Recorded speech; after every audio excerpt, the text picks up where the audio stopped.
മിന്നുമോള് തിരക്കിലാണോ? അല്ല, തിരക്കാണേ അമ്മായി പിന്നെ വരാട്ടോ. അമ്മായിക്ക് പറയാനുള്ളത് എന്താന്ന് വെച്ചാ പറയും. അയ്യോ, പറയാനല്ല, മോക്കൊരു ഗിഫ്റ്റ് തരാൻ വേണ്ടിട്ടാ. ഇതെവിടുന്നാ? അമേരിക്കന്നാ. ഒബാമ കൊടുത്തയച്ചതായിരിക്കും. മിന്നുന്റെ ഒരു തമാശ. ഇത് മോക്ക് തരാൻ വേണ്ടി അമേരിക്കന്ന് എന്റെ മോൻ രാഹുൽ കൊടുത്തയച്ചതാ. അമ്മായി ഇതെന്നെ തുറക്ക്. ഞാനോ? ആ, എന്തൊക്കെയാ അതിനകത്തുനിന്ന് കാണാനോ? ഓ അങ്ങനെ. അയ്യോ, ദേ മൊബൈൽ ഫോൺ. കൊള്ളാലോ. അതെ, അവന്റെ ഒരു ഫോട്ടോ മോക്ക് എപ്പോഴും കാണാൻ വേണ്ടി അവൻ കൊടുത്തു വിട്ടതാ. പിന്നെ വേറെ സാധനം കൂടി ഉണ്ട്. ഒരു ലെറ്റർ. ഓ, ലവ് ലെറ്റർ ആണോ? കള്ളനാണവൻ. അമ്മ ഇതെന്നെ വായിക്കും. അയ്യോ, അത് ഞാനാ വായിക്കാനാ പറഞ്ഞേ. ഇപ്പൊ അങ്ങനെ അത്ര വിളിക്കാറ്.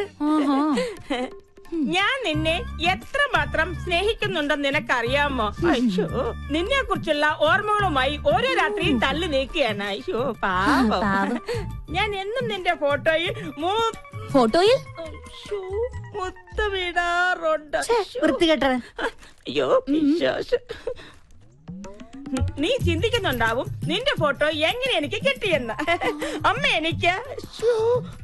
എനിക്ക് രഹസ്യമായിട്ട് അയച്ചു തന്നതാ. ഞാനറിയാതെ എന്റെ ഫോട്ടോ മകൻ എത്തിച്ചു കൊടുക്ക. മകന്റെ പ്രണയലേഖനങ്ങളെ സമ്മാനങ്ങളെ എനിക്ക് എത്തിച്ചു തരിക. നിങ്ങൾ എന്റെ അമ്മായിയായി പോയി.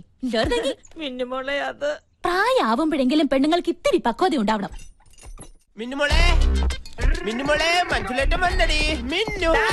എടാ മഞ്ജുള, നിന്നോട് ഞാൻ പലപ്പോഴും പറഞ്ഞിട്ടുള്ളതാ, യാതൊരു ലൈസൻസും ഇല്ലാതെ മിന്നു വിളിച്ചോണ്ട് അവിടെ പുറകെ നടക്കരുതെന്ന്. അവളെ ഞങ്ങളുടെ മോൻ കെട്ടാൻ പോകുന്ന പെണ്ണാ, അതറിയോ?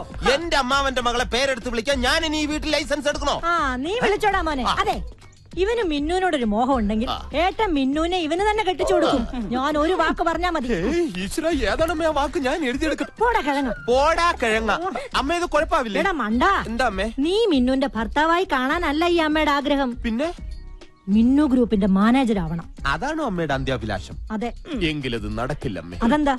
ഓഫീസിൽ ഒരു മോണോവർമ്മ, വീട്ടിൽ മോണോവർമ്മയുടെ ഭാര്യ സ്റ്റീരിയോ ചന്ദ്രമതിയാണ്. ഇവര് രണ്ടുപേരും കൂടെ ചേർന്ന് നമ്മളെ വഴിയാതാരാക്കും അമ്മേ. അതിനിപ്പോ എന്താ സംഭവിച്ചത്? എന്ത് സംഭവിക്കാൻ? ഇന്ന് ഡ്രൈവറാകാൻ വന്നവൻ മോണോവർമ്മയുടെ ഒത്താശയോടെ പരസ്യമായിട്ട് എന്നെ തന്തയ്ക്ക് വിളിച്ചു. എന്നിട്ട് ഞാൻ കൂട്ടിക്കൊണ്ട് വന്നിട്ടുണ്ട്. അവനെ വെറുതെ വിടരുത് മോനെ, ബാല്യക്കാരെ കൊണ്ട് തല്ലിക്കണം. എന്നിട്ട് വേണം എന്റെ പൊലവുളി അടിയന്തരം ഈ വീട്ടിൽ വെച്ച് നടത്താൻ. അതൊന്നും വേണ്ട.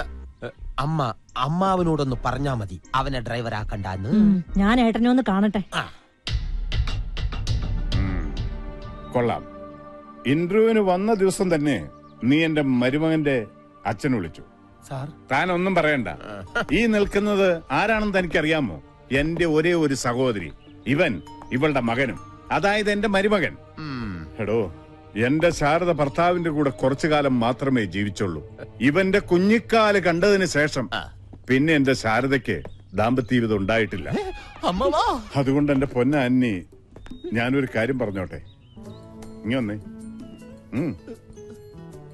പേഴ്സണൽ ആയിട്ട് പറയുക, I am proud of you. അതുകൊണ്ട് ആന്റണിയെ ഇവിടുത്തെ ഡ്രൈവറായി നിയമിക്കാൻ ഞാൻ തീരുമാനിച്ചു. അങ്ങനെ പേഴ്സണൽ ആയിട്ട് പറഞ്ഞാ പോരല്ല. മിന്നുന്റേതാ അവസാന വാക്ക്. അവസാന വാക്ക് മിന്നുന്റേതാ, പക്ഷെ തീരുമാനമെന്നും എന്റെ അമ്മയുടേതാ.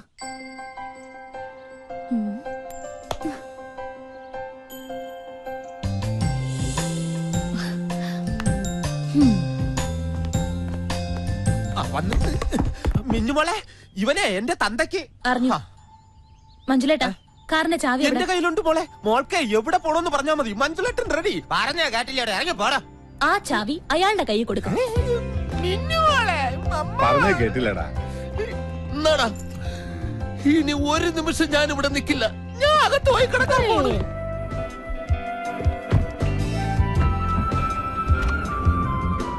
മഞ്ജുലേട്ടൻ ഗിയർ മാറ്റട്ടെ? മാഡം, ഗിയർ മാറട്ടെ?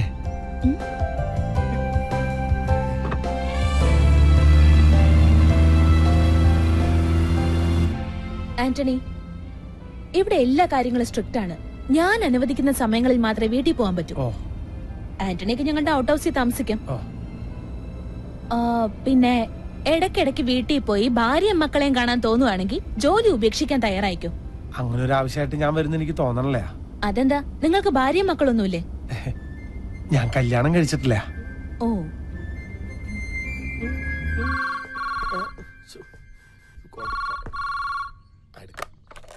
ഹലോ, ആന്റണിച്ചനായിരുന്നു. ഞാൻ വിചാരിച്ചു വല്ല കടക്കാരുമായിരിക്കുമെന്ന്. ആ ലക്ഷ്മി അമ്മ ഇപ്പൊ തന്നെ പറഞ്ഞതേ ഉള്ളൂ, ആന്റണിച്ചൻ വിളിച്ചില്ലല്ലോ എന്ന്. ആ പിന്നെ ഇന്ന് രാവിലെ ആദിത്യം വിളിച്ചായിരുന്നു. ഈ ഫോൺ ലക്ഷ്മിയുടെ കയ്യിൽ കൊടുത്തേ. കൊടുക്കാം.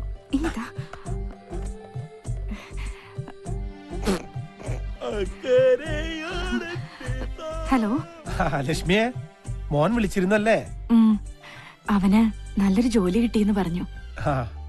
എന്റെ കാര്യവും ശരിയായി ലക്ഷ്മി. ഒക്കെ നിന്റെ പ്രാർത്ഥനയുടെ ഫല. ആഴ്ചയിലൊരിക്കൽ ലീവ് കിട്ടുമോ? അതിപ്പോ വലിയ വലിയ ആൾക്കാരല്ലേ, അവര് തീരുമാനിക്കുന്ന പോലെ ഇരിക്കും കാര്യങ്ങള്. ആദ്യക്ക് ലീവ് കിട്ടിയാലും അവൻ വരില്ല. കടങ്ങള് കൊടുത്തു വീട്ടാതെ ഈ നാട്ടുകാരുടെ മുഖത്ത് നോക്കാൻ അവന് പറ്റുമെന്ന് എനിക്ക് തോന്നണില്ല. സാരമില്ല, എനിക്ക് വിഷമമൊന്നുമില്ല. നമ്മുടെ കടങ്ങളെല്ലാം ഒന്ന് തീർന്നു കിട്ടിയാ മതി. ലക്ഷ്മിയെ, മോൻ എവിടെ താമസിക്കണേന്ന് പറഞ്ഞോ? ഇല്ല, ഒന്നും പറഞ്ഞില്ല. ഇനി അവൻ വിളിക്കുമ്പോ എവിടെ താമസിക്കണെന്ന് ചോദിക്കണം. പോയി കാണുവോ? ഞാൻ ചെന്ന് കണ്ടോളാം. പിന്നെ നീ വിഷമിക്കാതിരിക്കി, എല്ലാം ശരിയാവും. വെക്കട്ടെ?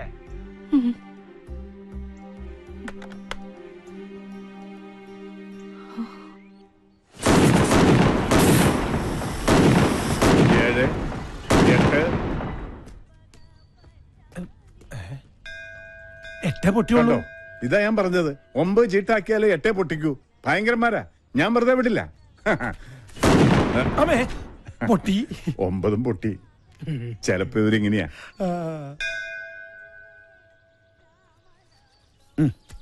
അച്ഛൻ ഇന്നും തൊഴാനിങ്ങോട്ട് കേറിയില്ല. വാശിയിലായിരിക്കൂല്ലേ? വാശിയൊന്നുമല്ല, ദൈവത്തോടുള്ള ഒരു പരിഭവം. ദൈവമായാലും മനുഷ്യരായാലും സ്നേഹത്തിന് വില കൊടുക്കണം. അന്നിക്കറിയാമോ, ഒരു മുന്നറിയിപ്പും ഇല്ലാതെ ചെറിയൊരു തലവേദന വന്നതാ എന്റെ ഭാഗ്യലക്ഷ്മിക്ക്. പിന്നെ എന്നെ 9 ദിവസം പിടിച്ചു നിർത്താൻ ഒരവസരം പോലും തരാതെ എന്റെ ഭാഗ്യലക്ഷ്മിയെ തിരികെ വിളിച്ചു. കൂടെ ജീവിച്ച ആളെ കൊണ്ടുപോകുമ്പോ എന്നെ ഒന്ന് ഓർക്കണ്ടേ? ആ ഒരു പരിഭവത്തിലാണ് ഞാനിവിടെ വന്നാൽ ഭഗവാനുള്ള വെടിവഴിപാട് നടത്തും. 9 എണ്ണം. അവള് കിടന്ന 9 ദിവസങ്ങളുടെ ഓർമ്മയ്ക്ക്. മാത്രമല്ല, ഞാനിവിടെ വന്നു എന്ന് അറിയിക്കണ്ടേടോ. അന്ന് നഷ്ടപ്പെട്ടതാണ് മിന്നുമോളുടെ കളിയും ചിരിയും. എന്റെ ഭാഗ്യലക്ഷ്മി തിരിച്ചു തരണമെന്ന് ഞാൻ പറയുന്നില്ല. മിന്നുമോളുടെ കളിയും ചിരിയും എനിക്ക് തിരിച്ചു തരണം. ഞങ്ങളുടെ ഇടയിലെ പരിഭവം തീർക്കാൻ ഞാൻ വെച്ചിട്ടുള്ളൊരു ഓപ്ഷനാണ്. നോക്കാം. ചേട്ടൻ കല്യാണം കഴിച്ചാണോ? അതെ. കല്യാണം കഴിച്ചിട്ടില്ല. എനിക്ക് തോന്നി. ഞാനും കഴിച്ചിട്ടില്ല. സുമേ, ആ തോറിന്റെ പാത്രം എങ്ങനെ എടുത്തോളൂ. ഇതെന്താണ് മൊബൈലിൽ ഇത്ര പേർക്ക് കാണാൻ? ഞാൻ ഗെയിം കളിക്കുക. 9,000 പോയിന്റായി. 10,000 ആക്കണം. വേഗാക്ക്, എന്നിട്ടാണ് മാമുണ്ടായി. അതൊരു പാവാ. മൊബൈല് കിട്ടിയാ പിന്നെ ഭക്ഷണം കൂടി വേണ്ട. എന്റെ അനിയത്തിയാ സുമ. ഈ വെളുത്ത ചോറിന്റെ മുൻപിലിരിക്കുന്ന ചേട്ടനെ കാണുമ്പോ എനിക്ക് ഭയങ്കര സന്തോഷം തോന്നാ. സത്യം പറയാലോ, ഈ ചുറ്റുമതിലിനുള്ളിൽ വന്നേ പിന്നെ ഇതുപോലൊരു കറുത്ത മനുഷ്യനെ ഞാൻ ഇതുവരെ കണ്ടിട്ടില്ല. ഇതിപ്പോ പൂരത്തിന്റെ ഇടയിൽ ആനെ കാണുന്നവരുണ്ടല്ലേ ചേച്ചി. ഈ കറുപ്പ് അച്ഛന്റെയോ അതോ അമ്മയുടെയോ? അച്ഛമ്മയുടെ. എനിക്ക് ഈ കറുപ്പ് ഇഷ്ടം.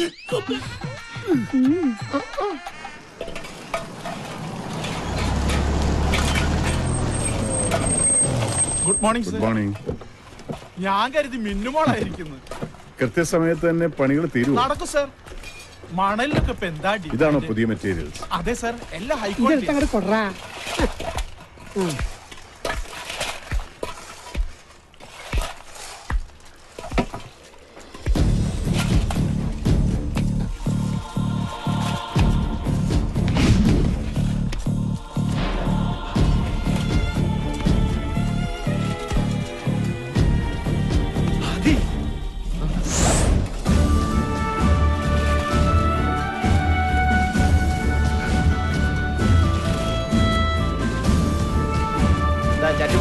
എടാ, ഇത് വാങ്ങിക്കാം.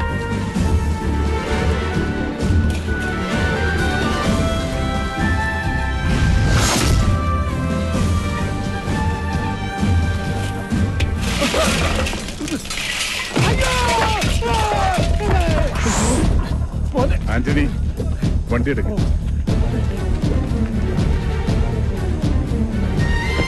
എവിടെ നോക്കിയിട്ടാണ് പണിയെടുക്കുന്നത്? അവിടെ മനുഷ്യൻ ഇവനൊക്കെ വിളിച്ച് പണി കൊടുത്തത്.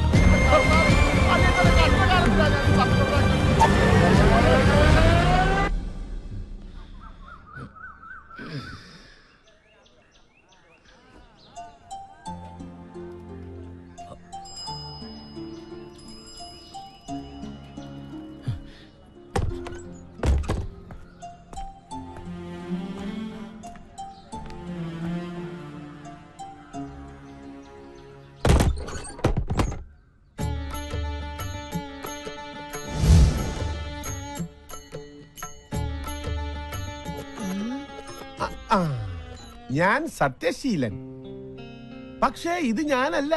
യഥാർത്ഥ ഞാൻ കണ്ടു പേടിക്കണ്ട. കൈരേഖ നോക്കി സത്യസന്ധമായി ലക്ഷണം പറയുന്നതിന് ലക്ഷണം കെട്ടവന്മാർ എനിക്ക് തന്ന ദക്ഷിണകളാണ് ഇതെല്ലാം. മൊത്തത്തിൽ നാട്ടുകാരുടെയും എന്റെയും സമയം ശരിയല്ല. എന്നാലും ഞാൻ സത്യമേ പറയൂ. നിങ്ങൾ ആദിത്യന്റെ അപ്പനല്ലേ? അതെ. അവൻ ഇവിടെ ഇല്ല എന്ന് പറയാൻ എന്നെ ഏൽപ്പിച്ചു. അതൊരു സത്യം. പക്ഷേ ഞാൻ കള്ളം പറയുകയില്ല. അത് മറ്റൊരു സത്യം. അവന്റെ അകത്തുണ്ട്. അതാണ് സത്യം.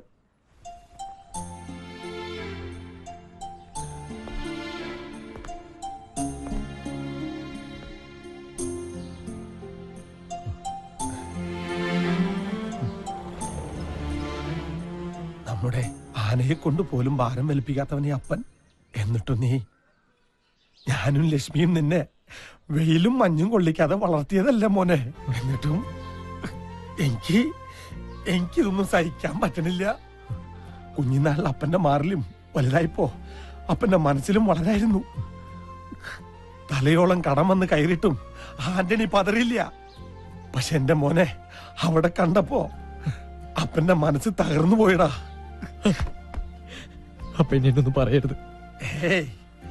എന്റെ മോൻ അപ്പനൊന്നും പറയില്ല കേട്ടോ. എന്റെ മോൻ വെയിൽ കൊണ്ടിട്ടേ അപ്പനെ പോലെ കറുത്തു പോരുത്. അത് ഈ അപ്പന് സഹിക്കില്ല. ലക്ഷ്മിയുടെ നിറ മോന്